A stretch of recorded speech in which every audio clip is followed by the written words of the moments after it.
Hola chicos, nueva serie. En mí esto se está convirtiendo ya en vicio. Hacer una serie y otra. Pero es que es muy interesante. Y la verdad es que mucha gente me ha dicho si podría hacer algo de este tipo. Es sobre el Génesis, esa palabra tan famosa que significa creación y que es el título del primer libro de la Biblia. Ya sabes que la Biblia es un conjunto de libros.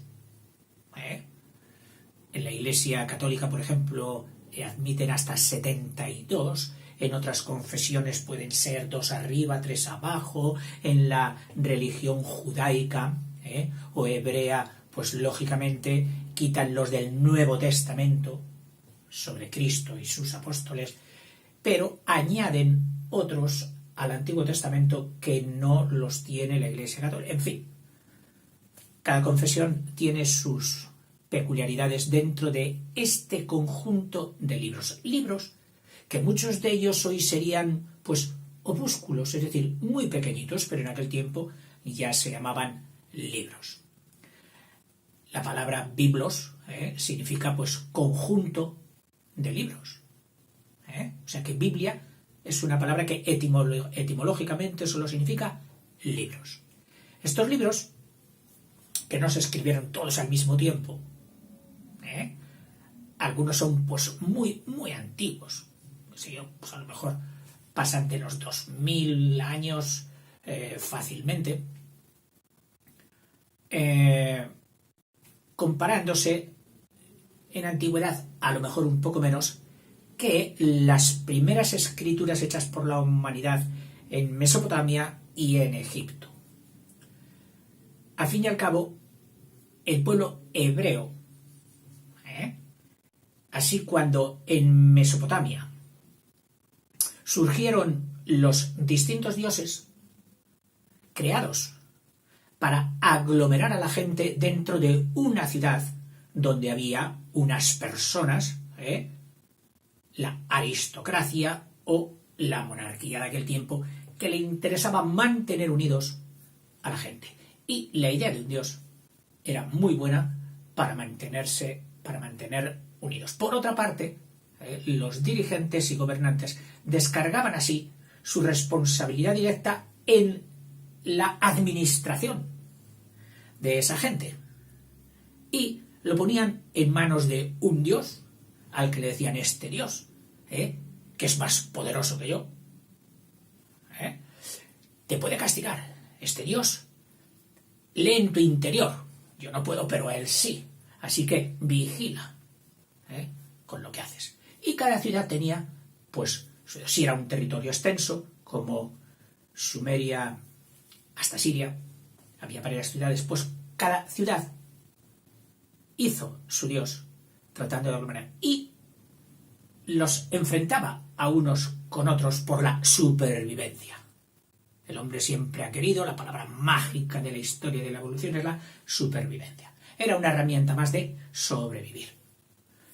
En Egipto, también un territorio extenso, pues hubo más unidad en el mando humano, el faraón, que unidad en sus dioses, ya que entre las distintas ciudades de Egipto, Tebas, etc., montaban su dios respectivo, haciendo que uno preponderase sobre el otro. En ese contexto del mundo antiguo aparece un pueblo que no estaba ligado a un territorio, es decir, ciudades no tenía. ¿Por qué? Porque era un pueblo nómada. La agricultura había empezado en Mesopotamia, pues no sé, a lo mejor 2000 años. Esto lo puedes ver en la serie Historia del Arte y de la Cultura, que ahí me extiendo un poquito más. Y había pueblos que se relegaron exclusivamente a la ganadería. La ganadería que en aquel tiempo no era estabulada como hoy. No, era trashumante. Las distintas estaciones hacen florecer la hierba, pues en distintas épocas del año, y había que ir llevando los animales a tenor de esas variaciones estacionales.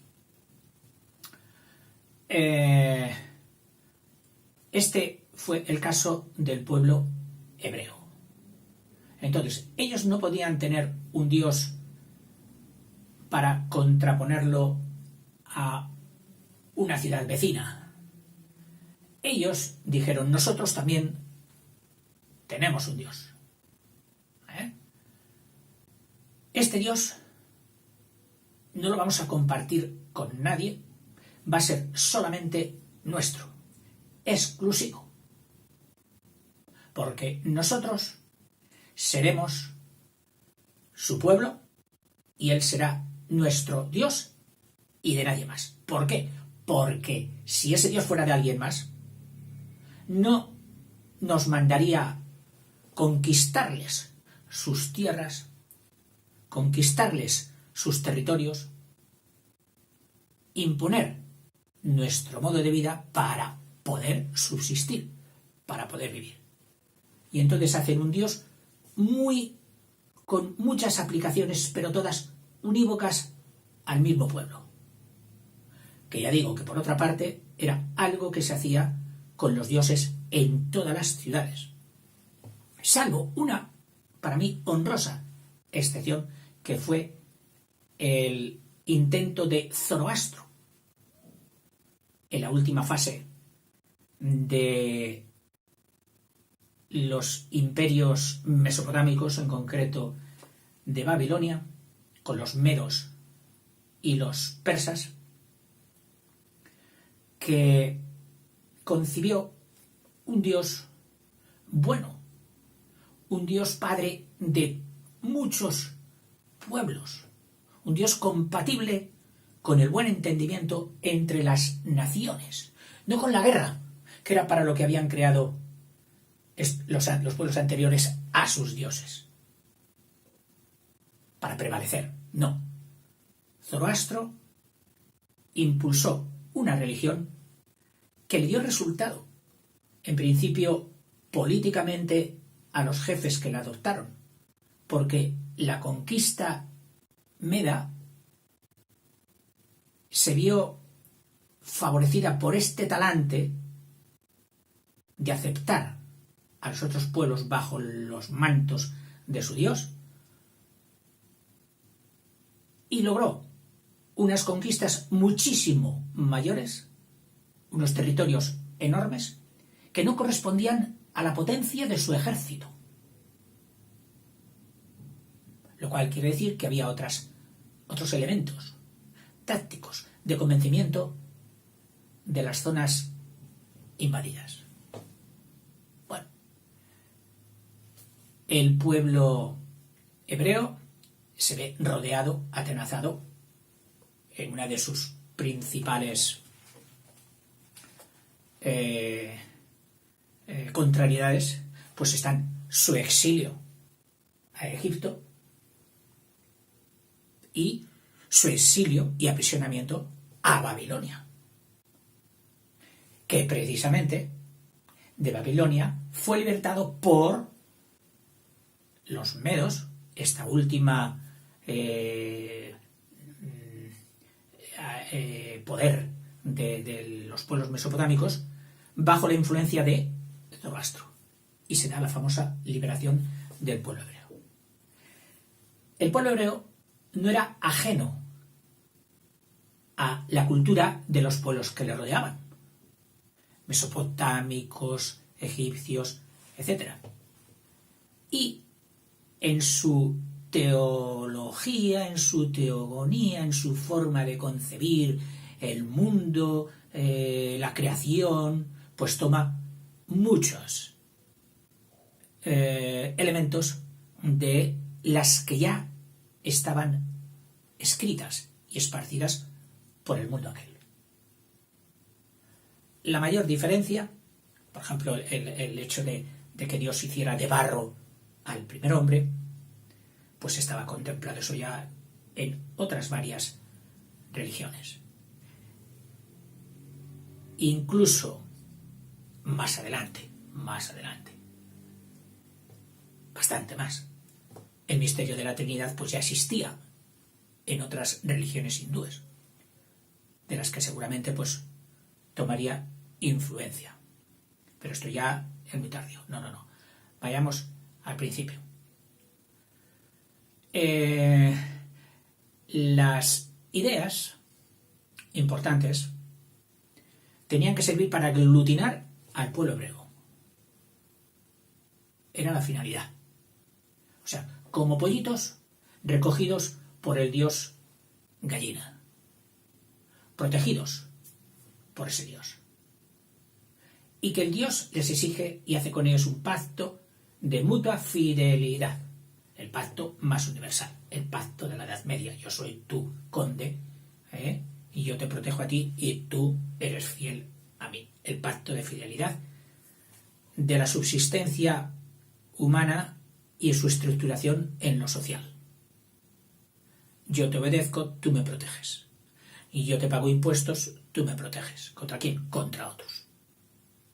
Bueno, o sea que la base, digamos, era también en el pueblo hebreo la misma con respecto a su Dios, al que llamaron Yahvé, aunque pues tiene otros muchos nombres, unos por semántica, es decir, por lenguas diferentes, y otros por las potencialidades que se adjudicaban a ese Dios.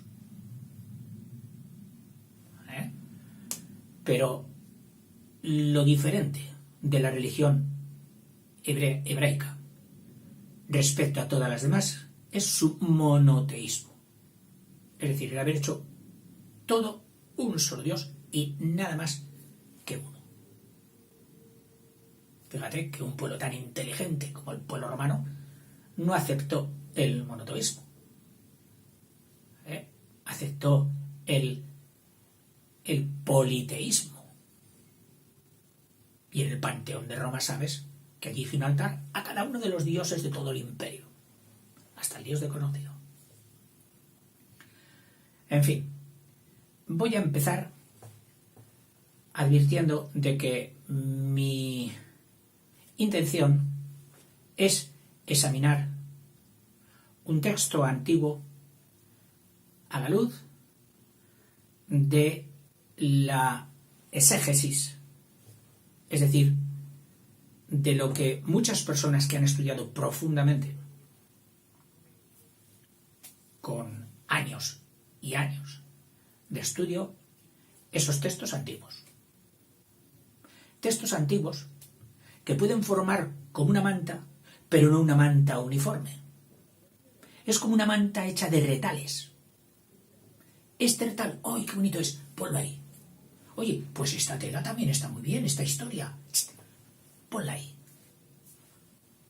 La vamos encajando.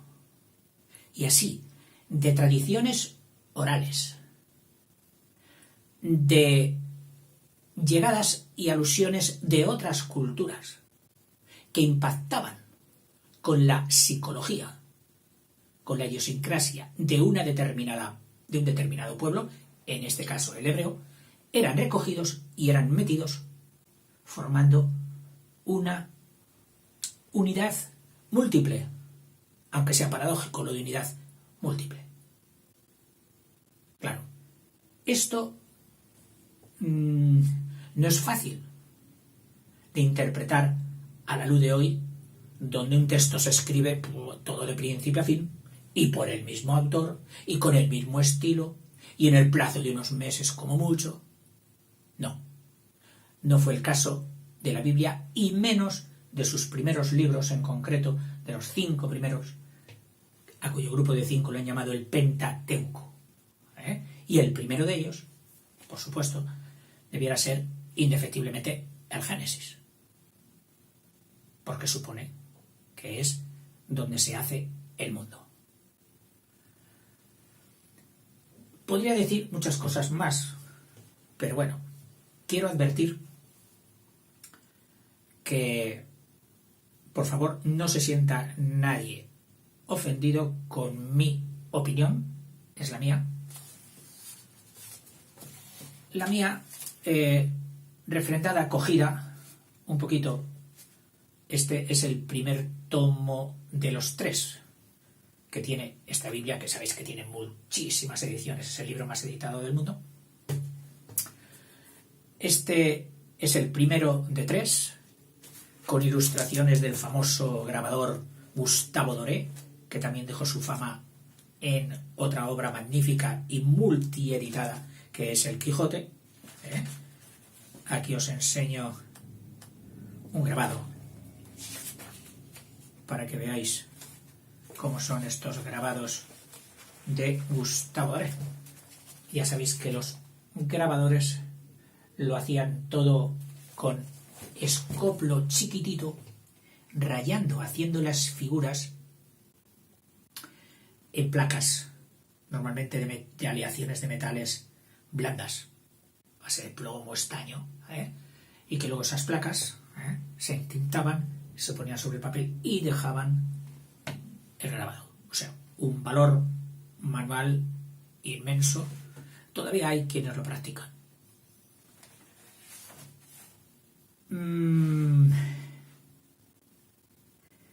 Que no voy a perseguir casar esto que vamos a leer con dogmas, con espiritualidades, con morales, ni siquiera con éticas. Las dejo a la consideración de cada persona. No es que esté diciendo que con la difusión que va a tener mi vídeo tengo que tomar. No, sencillamente es en mi modestia que quiero prevenir a las personas que puedan verme que no pretendo hacer un estudio de Dios, ni teologal, ni defender la existencia ni la no existencia. Que solo pretendo hablar de un producto humano, hecho por los hombres, escrito con manos, hablado, transmitido con bocas humanas.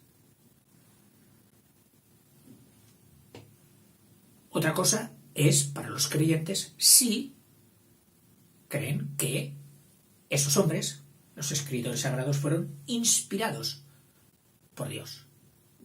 Lo que sí podéis tener en cuenta es de que al lado de estos textos hubo muchísimos más semejantes a ellos que no fueron seleccionados por alguna razón. Y estos fueron seleccionados, haciendo una especie de antología de lo mejor, según ellos, que transmitía su forma de pensar, su pensamiento y sus creencias. Pero los estudios, y se han encontrado documentos antiguos que en algunas religiones no son admitidos por no estar en consonancia con estos, con los elegidos, por dudosa autoría, se suelen llamar libros apócrifos. Y en todas las creencias creo yo que tienen sus libros apócrifos, es decir, que los tienen ahí al lado con cierto respeto, pero dicen, no, pero no son parte de este tronco múltiple, variado, interesante que es la Biblia. En estos 72 libros están contenidos muchísimos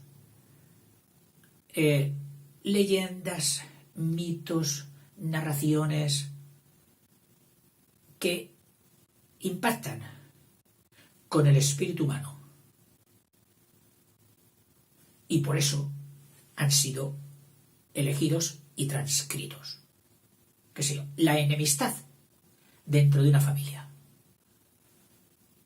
que por desgracia abunda y crea muy malos, sinsabores y desgracias. Bueno, pues la historia de Caín y Abel reflejaba esa realidad de las disensiones familiares y por eso es una de las recogidas. El miedo a una inundación, al agua, no para de llover, los ríos se desbordan. El miedo a un diluvio universal. Y por eso está recogida también la historia de un presunto diluvio universal. No pretendo tampoco ir haciendo comparaciones de lo escrito con la ciencia. Es decir, no voy a ir cogiendo cada texto y mirando luego, a ver, este texto dice esto, ¿qué dice la ciencia? No pienso hacer eso. Pero lo que sí está muy claro es que hay un tabique enorme entre lo escrito aquí y la ciencia demostrada. Habrá quien diga incompatible, habrá quien diga compatible. Allá, cada uno. Habrá quien niegue toda una parte y solo haga caso de la otra. Y viceversa. Habrá, más difícil, pero bueno, habrá quien sienta que toda la verdad está aquí y que la ciencia es pasajera y que... O sea, hay de todo. El género humano es tan diverso que podemos hacer de todo. Decir A y anti-A. Decir 4 y menos 4.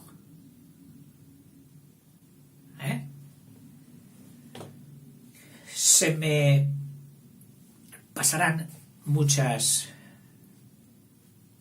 prevenciones que me gustaría decir ahora, pero bueno, espero que con el paso del tiempo y sabida mi facilidad para hacer digresiones irán apareciendo.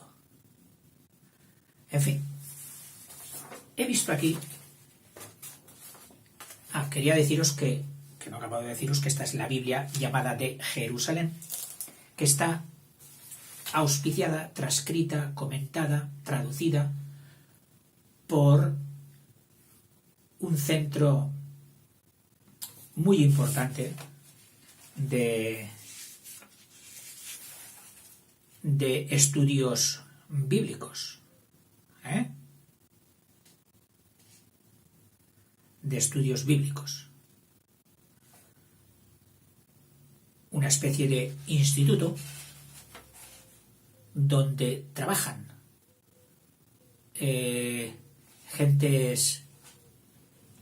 personas muy doctas de todas las religiones que consideran la Biblia como su libro fundamental y también de profanos que, no siendo religiosos o teniendo otra religión diferente, quedan admirados de la grandeza de este documento que ha persistido y durado durante tanto tiempo y sigue siendo el bestseller.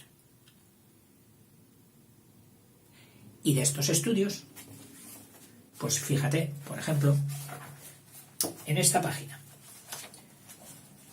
Este trocito es el texto. Y todo esto son notas comentadas de la parte superior. Notas de estos paleontólogos, historiadores, lingüistas, traductores, etcétera, etcétera. Alguna autoridad deberán tener. Yo muchas veces pues leeré también estas notas y si llega el caso, pues modestamente pondré también mi opinión personal. Buscando, he encontrado 3 ideas que me han gustado. Lo que más sacaba de quicio al hombre antiguo, por decirlo de otra manera, lo que menos entendía o no podía entender, eran estas tres cosas. La oscuridad,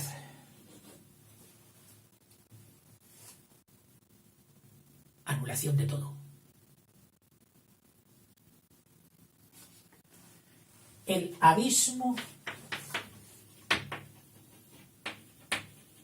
acuoso, el abismo insondable de las aguas, profundidad de los mares, los abismos, la inmensidad acuosa. Y la tierra deforme. Y por deforme queremos decir sin forma. Es decir, la tierra cogida como elemento incontable, como materia. Tierra, tierra, tierra. Otra inmensidad. Estas tres ideas le obsesionaban al mundo antiguo. Y la gente que pensaba, pues trataba de explicarlo de alguna manera. No tenían microscopios, no tenían telescopios, ni sabían de átomos, ni de fuerzas.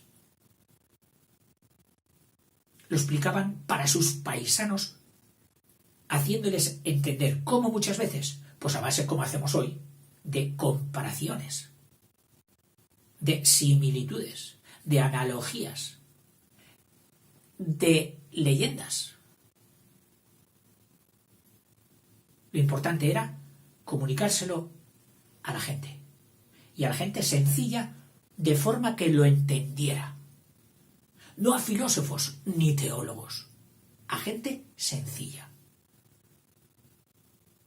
El escritor sagrado es evidente que en su experiencia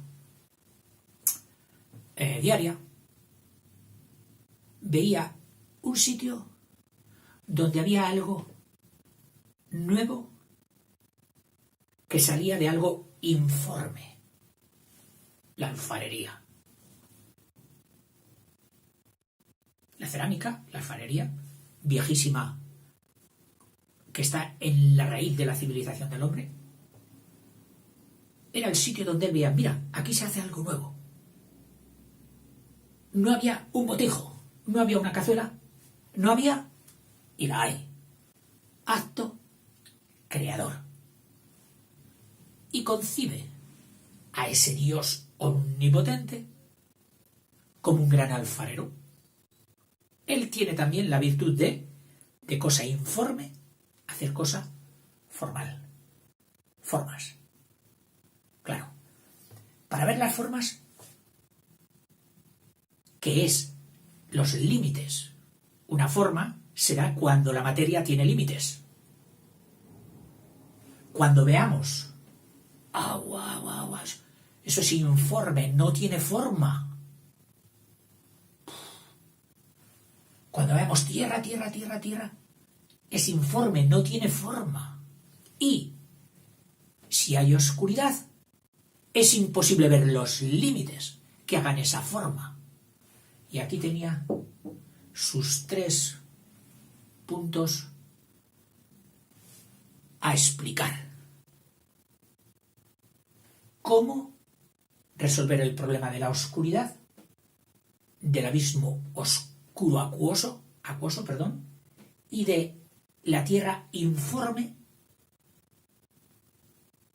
para hacer sus formas?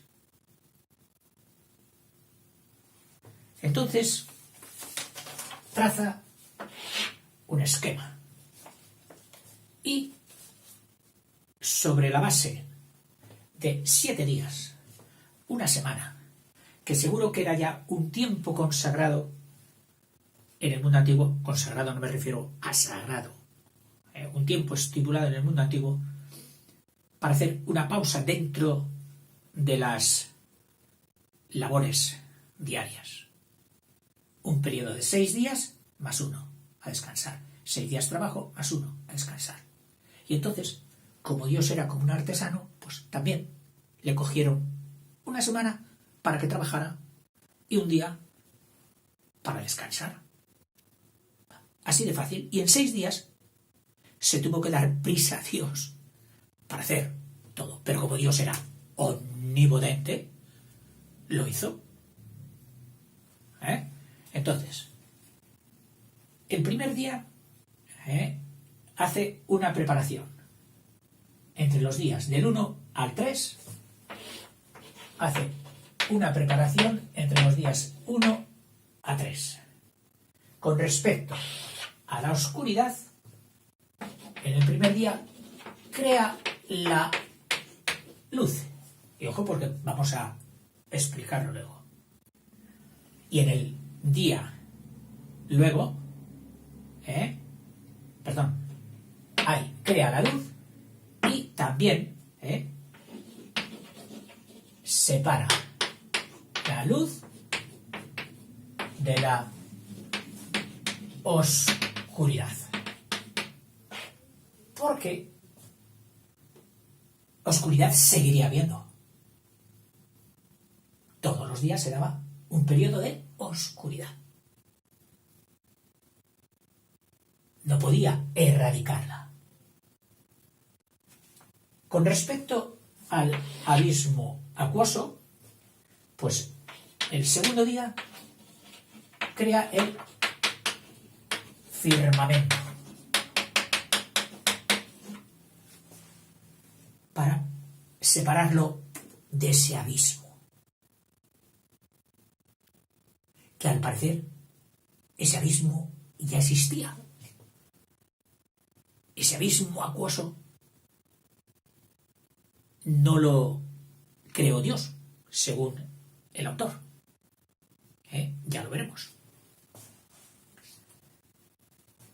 Y separa las aguas de arriba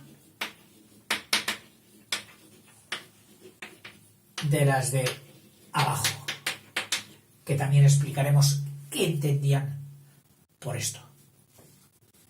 Y con respecto a la tierra deforme, pues en el tercer día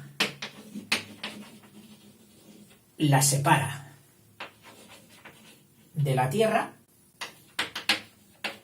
formando y las bestias y toda sierpe del suelo de cada especie. Y vio Dios, incluso de las sierpes a las que tenían tal manía, que estaba bien. O sea, la sierpe, con toda esa animadversión que había hacia ella, reconoce, no la excluye, es criatura de Dios. Y estaba bien, es buena.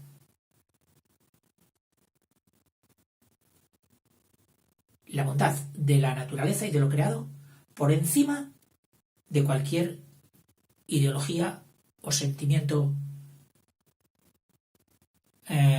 ¿cómo iba a decir? Irracional. Y dijo Dios por fin, momento solemne, hagamos al ser humano a nuestra imagen,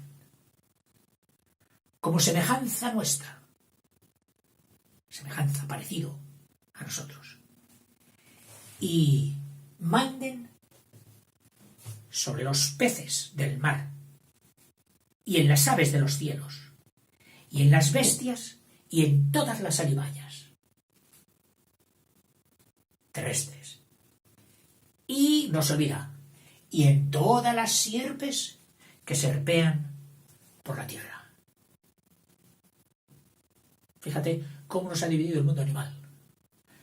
Bestias, alimañas, aves, peces y sierpes. Capítulo aparte. Creó pues Dios al ser humano a imagen suya. Y repite de nuevo. a imagen de Dios le creó, macho y hembra los creó.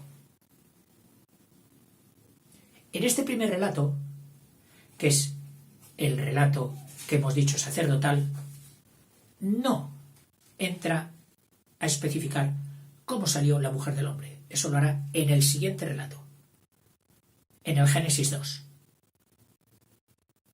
Vamos a acabar el Génesis 1 y en el Génesis 2 lo veremos en el próximo vídeo.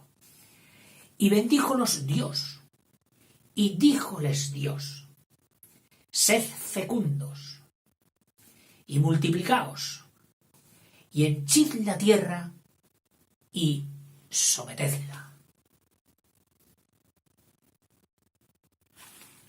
En aquel tiempo, el hombre sometía a la tierra. La tierra era inhóspita. Los animales eran agresivos. Y el hombre, su postura debía ser la de someter. Luego vino la civilización, donde hemos llegado a no tener dificultades en ese sometimiento al mundo natural, por la inteligencia del hombre, por la maquinaria, por el empleo de energía. Y entonces, hoy el escritor sagrado no habría dicho sometedla, seguro. Si hoy lo hubiera escrito, habría dicho y mantenedla, protegedla. Los tiempos varían. Mandad a los peces del mar, pescadlos, y a las aves de los cielos, capturadlas y aprovechaos de sus productos. Y en todo animal también que serpea por la tierra, que no se crea libre del hombre. El hombre manda sobre todo. Dijo Dios: ved que os he dado toda hierba de semilla que existe sobre la haz de toda la tierra, así como todo árbol que lleva fruto de semilla. Este descubrimiento del autor sagrado estaba muy orgulloso de él y nos lo ha repetido ya 3 veces. Para vosotros será de alimento. Y a todo animal terrestre, y a toda ave de los cielos, y a toda sierpe de sobre la tierra, animada de vida, con vida animada, que se mueve, que viene ánima. Toda la hierba verde les doy de alimento. Es decir, su espíritu de pastoreo, nómada, no agrícola, pero lo tiene en cuenta. Era un pueblo nómada. El pastoreo sigue siendo lo más importante.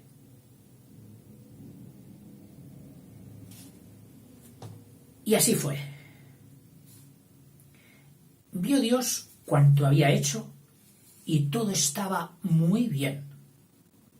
Y atardeció y amaneció.